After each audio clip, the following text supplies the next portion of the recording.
Hi, it's Ashleigh from Sweet Dreams Bake Shop, and welcome back to my channel where I make a lot of cake and cookie decorating tutorials as well as give a lot of baking business tips. So since this cake is Moana themed, I decided to go with a tropical fruit compote in the center of the 8-inch. Fruit compotes are super easy. I always go with a frozen fruit and then I just sprinkle some sugar over top and then I reduce down that sugar until it's nice and syrupy. If you want a little bit more of a detailed tutorial on that, you can go ahead and check that out in the right hand corner. Now what I'm doing is I'm covering my cakes, and this is going to be a buttercream covered cake for the first top 2 layers, and then the bottom one is going to be covered in fondant. This cake was for my niece and they really enjoy eating buttercream, and they're not as big of fans of fondant, but they like the look, so that's why we're going to put it on the bottom. Now, while that American buttercream is still relatively fresh, we're going to just place some of those graham cracker crumbs on the bottom so it looks like sand.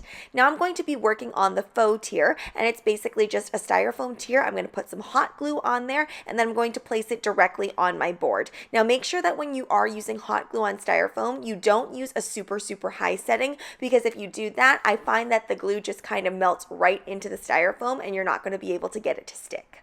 Now I've placed a little bit of shortening on top of that faux tier, but you can also just do that with water, and then I'm placing my fondant on. The reason that I use shortening as opposed to water is because I find shortening just gives me that time to kind of move things around in case I don't like exactly where I placed it, whereas with water you kind of have to make sure that you know exactly where it's going to go. I find it just gets way too gooey and slimy when you try to start to move things around.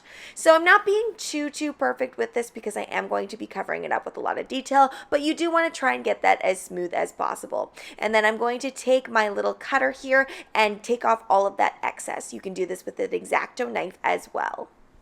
Now, if you're just starting out with covering cakes with fondant, using fake tiers at first is a really great idea because it gives you ample enough time to just kind of play around with things and get the hang of smoothing things out. It's also easier to get that little bit of a sharper edge. Now what I'm going to be doing is I'm going to be airbrushing this on. And by the way, this cake was actually designed by my sister-in-law. She kind of put a few different ideas together, and I feel like this is really common with either your clients or friends or family that you're making cakes for.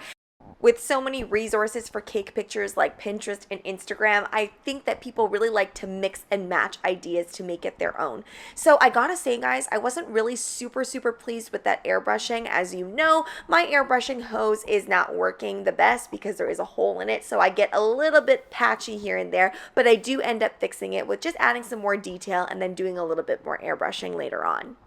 Now this does have to travel about 45 minutes on my lap, so I want to make sure that it's extra stable, so I put a dowel going all the way down right through the faux tier into the board. I actually make sure to pierce the board so that that dowel is holding on to something. And then I place all my cakes on top using bubble tea straws for support and using some boards in between as well. Making sure that you're not actually supporting cake with cake, but you're doing it with the straws underneath. Now what I'm doing is I'm taking a petal tip, and this is just a straight petal tip. There's no curve to it, and there is also no tapering whatsoever. And then I'm just kind of creating this wave-like pattern. So in the beginning, when I do this at the top, and make sure that you start at the top so it layers properly, I kind of did little arcs, and then I kind of make it go wider and wider and more flowy as we get to the bottom. And to get that dark blue edge on the buttercream, all I did was I placed a little bit of that blue edible food gel directly into the piping bag, and then I placed some blue buttercream into the piping bag, and it just kind of naturally does that. Now what I'm doing is I'm taking some fondant, which I've rolled out. By the way, I am using satin ice, my favorite, and then I'm going to be using all of these different punches and cookie cutters to create this leaf pattern. You may have noticed before that my coverage of my buttercream really wasn't that perfect. The reason is because I don't like to spend a lot of time making something super perfect if I know I'm going to be covering it up later. It's a different story though when it has to be simplistic. Then you do want to make sure that you spend a little bit of extra time going over it and making it super smooth. So I realized that I skipped over a lot of that hibiscus part. I ran out of battery, and I've been having a lot of running out of battery problems with this camera. It does have a 30-minute battery life, so I'm constantly having to switch off, and sometimes when you're working with fondant, you just don't have that luxury of being able to do that. So basically all I did was I thinned out the petals just like you saw there, and then I kind of folded the bottom of the petal and just built it directly onto my cake. I steam my cake so that I can just connect all of those pieces really easily. I don't have to wait for anything to dry. It's just all about placing those flower petals on like a hibiscus flower would be. I then decided to add a little bit more glamour to this cake, so I went for some blue and white sprinkle mix here, which I've had for a while, and finally now I have a use for it. It always feels a little bit strangely rewarding when I can use up a sprinkle mix that I haven't been able to find a use for. Now what I'm doing is I'm going to create my little Moana figure, and usually when I do figures, guys, I've mentioned this before, I don't go for the exact replication. I go for my own little spin and style on it, but you still know it's that character. One thing I do like to make sure I do with my characters is kind of indent those eye portions so that their eye is really more inset into the figure rather than kind of popping out. Now I end up redoing that lip portion because this is completely the wrong color. When I look at Moana, she kind of has a purplish hue to her lips, so I'll show you that in a bit. What I'm doing now is I'm just using some edible food gel, and I actually think I might have used edible airbrush for this portion because I generally do that when I'm painting. I don't end up getting any special edible paints. I just like to use what I already have on hand for things like this, and I'm just taking a brown coloring and I'm being really, really careful using a very thin brush and making sure to outline everything, as well as draw on these eyebrows. Now the key to something like this is generally slow and steady for me. See how I kind of draw that outline and then I go back in and I fill it in a little bit more. It can be tricky here because if you do make a mistake, it's really, really hard to cover up those mistakes. Now what I'm doing is I'm going over with just a little bit of white food coloring. This is just to add some definition to the eye. And then taking some black food coloring, I'm going to place that right in the center. And I do find with small portions like this, you really don't need to add too much vodka or anything. You could probably just go directly in with your edible food gel. And then go ahead and place on a white fondant dot just to add a little glint in her eye.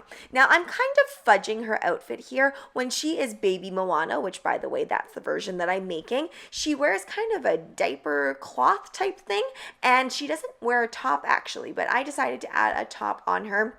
And I decided just to keep it the same colors as what she has on, just so that you kind of see it and it's more recognizable as Moana. I also gave her a puka shell necklace and a little seashell as well for her to hold on to.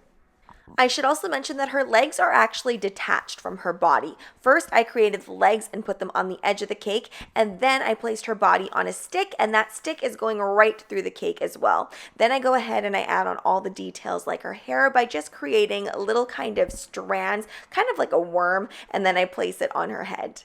Hair, by the way, really, really helps with those flat heads that you get from working on the surface. It really makes everything look nice and rounded, so you don't have to worry if the head is a little bit flat at the back. Now I'm going to be creating the little pig in the Moana movie. And you just need some white fondant for this, and then I am using a mixture of the white food coloring as well as the black gel food coloring and mixing it together to create this gray. I apologize for the graininess. I'm actually really, really zoomed in here, so my camera didn't pick up all of those details. But you're basically going to create the body on the cake first, and it's really, really simplistic shapes. Just look at whatever picture that you would like and then create that shape. And then I'm placing on all of those details like the black paint right on the bottom of the feet and then placing that head on. I don't really need anything like dowels or sticks in this because it is quite small. Then I'm taking some melted white chocolate, which was dyed a little orangey coral color, and I'm placing it into these chocolate molds, and then I'm just going to place those in the freezer for about 5 minutes. Even 5 minutes is quite a long time. This will harden up quite quickly, and then I'm going to pop them out once they're ready, and we're going to place them all over the cake. And you can attach this with just a little bit of buttercream. I wouldn't really recommend steaming for this, even if you were attaching it to fondant. I think that the chocolate sticks either much better with melted chocolate or with fondant, or you can also torch the back of your chocolates and then just place them on any way you want to do it. But I do think that steaming won't work for this as well. And then I'm giving this cake a few last minute touches. I'm putting a lot of edible glitter on here. I'm also putting on some of this edible gold luster dust mixed with a little bit of vodka, just edging some of the flowers and also edging some of those chocolates as well.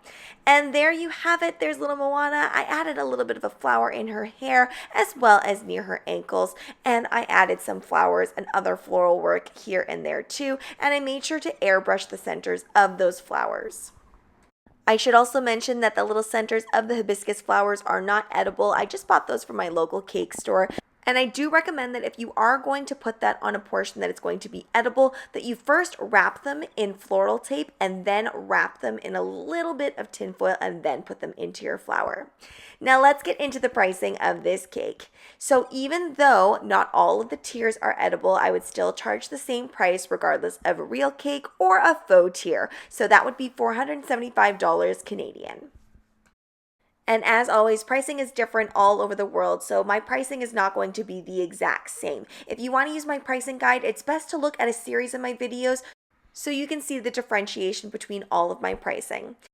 Now let's get into the subscriber submission of the day. So when I first saw this cake, I was really attracted to the beautiful colors. I absolutely love them. And you can go ahead and check out at Amy's_floral_bakes on Instagram if you want to see more floral themed cakes.